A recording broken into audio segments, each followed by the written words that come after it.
Fala galera! Semana repleta de acontecimentos da geopolítica. Hoje é sexta-feira à noite, dia 15/12. Então, se você quer ficar bem informado sobre os principais temas da geopolítica internacional, você está no lugar certo. Já começa aí deixando o like e, se gostar ao final, comente também, contribua aí com o vídeo, com o canal. Pessoal, começo esse vídeo falando sobre a posse e as primeiras medidas tomadas pelo presidente argentino Javier Milei. No último domingo, como todos sabem, dia 10, Javier Milei tornou-se o novo presidente da Argentina. Milei, que se auto-intitula como um super libertário e é classificado aí como alguém da extrema-direita. Essa fotografia é bastante curiosa porque mostra ele aí todo felizão, né? Olha o sorriso do camarada. E próximo a ele, aqui ao lado, a então vice-presidente, a ex-vice-presidente do país, Cristina Kirchner, que já tinha sido lá atrás primeira-dama, que já foi também presidente, e atrás do Javier Milei, o presidente anterior a ele, o Alberto Fernandes, que sequer se recandidatou, né, à presidência do país porque tinha uma impopularidade muito grande. Então sabia que não seria capaz de vencer qualquer que fosse o adversário. Por isso ele sequer foi candidato à reeleição, e aí o Milei foi eleito o novo presidente da Argentina. Entre os que lá estiveram prestigiando a posse dele estava o ex-presidente do Brasil, Jair Bolsonaro, junto com uma enorme comitiva. Aqui na foto, ó, o ex-presidente Bolsonaro, a ex-primeira-dama Michele, um dos filhos dele, o Flávio Bolsonaro, na outra ponta também o outro filho, o Eduardo Bolsonaro. Essa senhora não reconheço quem é, e esta mulher aqui é a vice-presidente Javier Milei. Tá, então, Bolsonaro que foi recebido lá como chefe de Estado, realmente, né? Ele teve todo um prestígio lá e uma saudação típica de chefes de Estado. Lembrando que o Lula não foi. O presidente brasileiro não esteve lá presente. Segundo a Folha de São Paulo, é o que eu estou dizendo, hein? Segundo a Folha de São Paulo, jornalistas da Folha que lá estavam presentes, Bolsonaro teria tentado aparecer nessa fotografia aqui. Ó. Essa fotografia é do Javier Milei junto com os chefes de Estado que lá estiveram presentes. E aí, principalmente os presidentes da América do Sul, presidentes do Uruguai, do Peru, do Chile, que lá estavam presentes, sentiram-se bastante desconfortáveis com o eventual presença de Bolsonaro nessa fotografia aí. Afinal de contas, isso poderia gerar aí um certo desconforto desses líderes com o atual presidente do Brasil, que não é mais o Bolsonaro. E aí o Bolsonaro, então, teria sido excluído dessa fotografia. A assessoria do Bolsonaro e os organizadores do evento da posse de Milei negam que isso tenha acontecido. Então fica aí aquela velha disputa, né? Os bolsonaristas dizendo que não aconteceu nada disso e os esquerdistas dizendo que Bolsonaro passou vergonha. Você acredita no que quiser. Aqui a lista, né, os nomes dos 8 chefes de Estado lá presentes.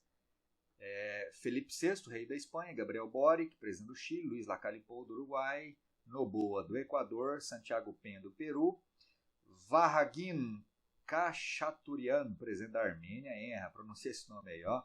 Viktor Orbán, primeiro-ministro da Hungria, e o Zelensky, presidente da Ucrânia.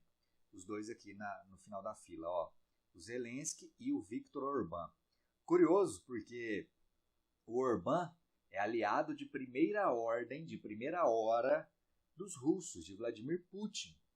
E ele esteve lá presente junto com o presidente da Ucrânia, né, que vem sofrendo aí na guerra contra os russos. Já, mais para o final do vídeo, eu vou falar mais da relação entre os dois países. Não são nada amigáveis, viu? Apesar dos dois terem ficado lado a lado aí na fotografia. Então tá aí a foto oficial com chefes de Estado.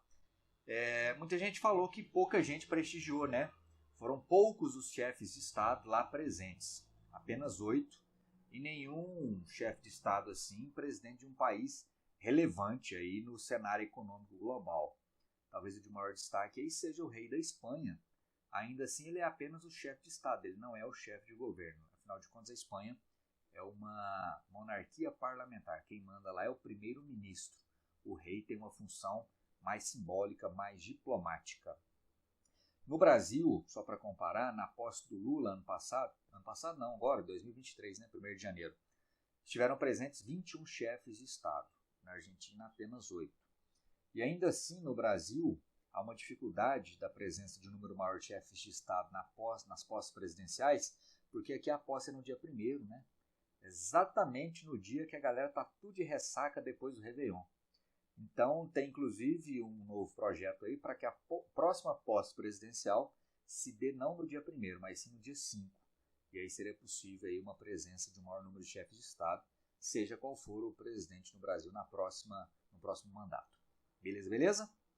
Aqui o representante oficial do Brasil, que foi o Mauro Vieira, que é o nosso chanceler, é o ministro das Relações Exteriores, ele aí cumprimentando o presidente empossado Javier Milei, afirmando aí na intenção de fortalecer os laços com a Argentina.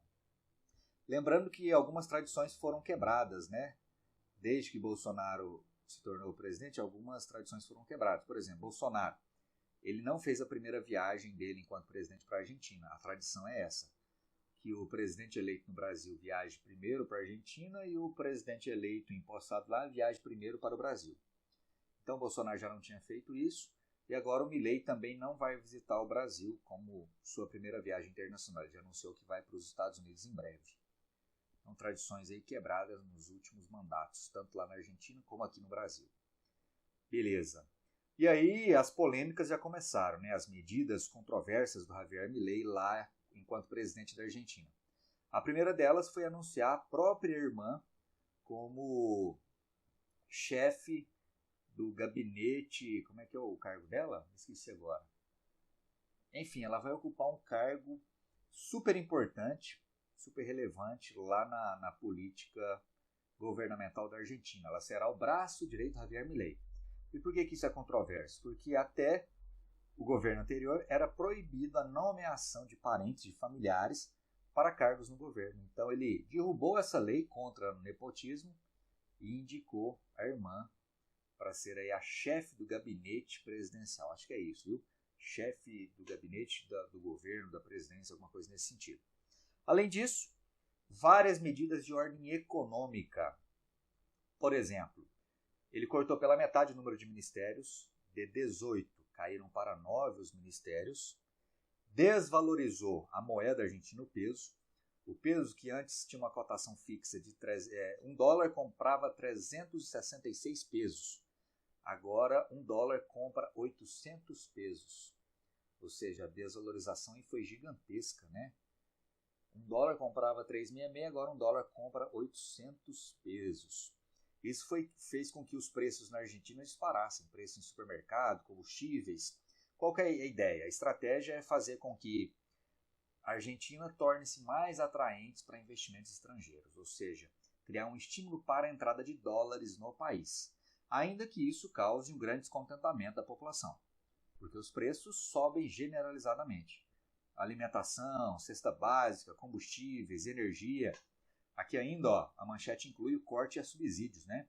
Entre os subsídios que serão cortados, total ou parcialmente, está, por exemplo, a ajuda que o governo dava para pagamento de eletricidade, energia elétrica. Então a expectativa é que nos próximos meses haja um aumento do descontentamento da população em relação ao atual governo da Argentina. Já sabendo disso, olha o que o governo anunciou. Milei usará forças armadas para conter quem bloquear ruas para protestar na Argentina. Como os protestos serão aí inevitáveis, ele já estabeleceu que as forças armadas ajudarão a reprimir essas manifestações. E aí muita gente já criticou, né? Aquele que se elege com um discurso de liberdade, ele vem e implementa essa ação de repressão do Estado contra manifestações. E aí, o que você acha disso? Ele está certo? Essas medidas vão surtir o efeito desejado e daqui a um tempo vão trazer a Argentina de volta a uma posição aí de conforto do ponto de vista econômico, social? Quem viver verá, né? Vamos aguardar isso aí. Ainda falando sobre o Zelensky, que esteve presente lá na posse do Javier Milei, ele, quando viajava para a Argentina, fez uma escala em Brasília, aqui em Brasília, nossa capital, para reabastecer o avião. E aí ele teria tentado encontrar-se com Lula. Olha só, Zelensky tentou reunião com Lula antes de participar da posse de Milei. Ele deve ter pensado, não, já que eu estou indo lá para aqueles lados, vou fazer uma parada lá em Brasília, para um pit stop, vai que nessa eu encontro o Lula. Só que aí a assessoria do Lula recusou esse encontro. Disse que ela deveria ter sido agendada previamente E não é simples assim, né? Ir lá no aeroporto, encontrar uma sala para reunir, para conversar. E aí o Lula, então, não se encontrou com o Zelensky. Talvez o Zelensky tentaria aí algum tipo de apoio do Lula em relação à guerra contra a Ucrânia. Algo que o presidente brasileiro já disse diversas vezes que não dará, né, esse apoio explícito aos ucranianos. Depois da Argentina, o Zelensky rumou para os Estados Unidos. Esteve lá mais uma vez pedindo apoio financeiro ao presidente Joe Biden. Ao lado de Zelensky, Biden anuncia mais ajuda à Ucrânia. E aí foi anunciado aí uma nova ajuda de 100 milhões de dólares. Esses 100 ou 200 milhões de dólares, 200 milhões. É praticamente a última parcela aí de um pacotão bilionário de ajuda dos Estados Unidos à Ucrânia. Por que é a última parcela? Porque novas ajudas financeiras dependem de aprovação no Congresso dos Estados Unidos.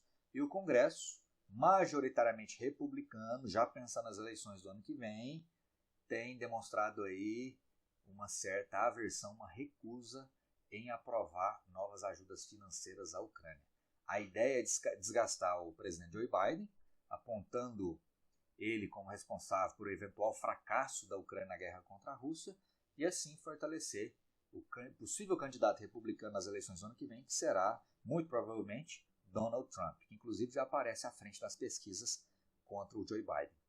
Vamos acompanhando também para ver até onde vai aí essa relação de apoio dos Estados Unidos à Ucrânia. Ainda falando sobre a Ucrânia, na quinta-feira, dia 14, a União Europeia deu sinal verde, como diz aí a manchete, para que a Ucrânia passe a ser um novo membro da União Europeia. Vale lembrar, galera? Relembra aqui comigo o seguinte, ó. A União Europeia atualmente tem 27 membros, certo? E aí, desses 27 membros, na quinta-feira, 26 sinalizaram positivamente para a entrada da Ucrânia no bloco União Europeia. Apenas um se absteve, que foi quem? Foi a Hungria. A Hungria, como eu disse anteriormente, é um grande aliado dos russos. E aí o primeiro-ministro húngaro, Viktor Orbán, para não vetar agora, de imediato, essas negociações para a entrada da Ucrânia, ele inclusive deixou a reunião. Então foi como se ele estivesse aberto mão aí de votar em relação a essa possível entrada da Ucrânia. Porém, na mesma oportunidade, ele fez o quê? Ele bloqueou uma ajuda financeira aí de vários bilhões de euros à Ucrânia por parte da União Europeia. Então, ele, enquanto membro da União Europeia, a Hungria, enquanto membro da União Europeia, utilizou o seu direito aí de vetar essa ajuda financeira. Então, a Hungria tem sido aí uma pedra no sapato dos interesses ucranianos, tanto de, eventualmente, vier a fazer parte da União Europeia, como também de receber a ajuda financeira da União Europeia na guerra contra a Rússia. Beleza, beleza? Em relação aqui à nossa região, a América Latina, na quinta-feira, dia 14, aconteceu aí o tão esperado encontro entre Nicolás Maduro, presidente ditador venezuelano, e o Irfan Ali, presidente da Guiana. Nesse encontro, eles decidiram que não vai haver guerra, ou seja, eles firmaram aí um compromisso em relação à paz no que se refere à disputa do território de Essequibo, que é reivindicado pelos venezuelanos, mas que é considerado internacionalmente como território da Guiana. Só para você relembrar, dá uma olhada no mapa. Aqui está a Venezuela, aqui está a Guiana, e boa parte da Guiana é justamente esse território de Essequibo, que é a área reivindicada pela Venezuela. Vale lembrar que a reunião ocorreu em um pequeno país da América Central, São Vicente e Granadinas, e foi intermediado pelo Brasil. Quem representou o Brasil foi Celso Amorim, que é o assessor especial da Presidência da República para assuntos internacionais. A próxima reunião, daqui 3 meses, muito provavelmente será aqui no Brasil. E aí, cada vez fica mais clara a intenção de Maduro, que não é exatamente conquistar, anexar o território para si, mas sim trazer à tona um assunto que mexe aí com o brio do nacionalismo, do patriotismo dos venezuelanos, e ele espera com isso ganhar mais popularidade no país, pensando nas eleições do ano que vem. Beleza? Então fica aí também a informação sobre este episódio. E aí, para finalizar esse vídeo, comenta aqui brevemente sobre a guerra entre Israel e Hamas. Cada vez mais torna-se aí maior o repúdio da comunidade internacional à forma com que Israel vem combatendo o Hamas na faixa de Gaza, sobretudo em virtude do elevadíssimo número de mortos civis, incluindo mulheres, crianças, idosos, inclusive os Estados Unidos, né? Apoiador de primeira ordem aí, vem fazendo essas críticas. Olha só, os Estados Unidos aumentam a pressão sobre Israel para diminuir operações militares em Gaza. Os números atuais da guerra, galera, hoje, dia 15 de dezembro, são de cerca de 20 mil mortos, sendo que desses quase 20 mil mortos, mais de 18 mil são palestinos, sendo metade desses 18 mil mortos crianças, mulheres e idosos.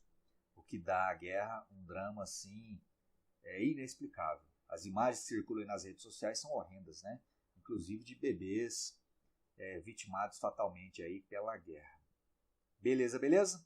Então é isso, a gente segue acompanhando, a guerra não tem uma previsão a curto prazo de encerramento e segue aí o descontentamento da comunidade internacional com as práticas de Israel, a ponto, inclusive, como eu disse, dos Estados Unidos fazerem aí essa pressão para que Israel tire um pouco o pé do acelerador. Valeu, galera, espero que você tenha gostado, compreendido aí, ficado por dentro desses temas importantes na compreensão da geopolítica internacional, e se gostou, deixa aí o like, se ainda não tiver apertado o joinha, e também contribua com o canal, as informações estão aí na descrição do vídeo. Nos vemos no próximo, obrigado, valeu e até!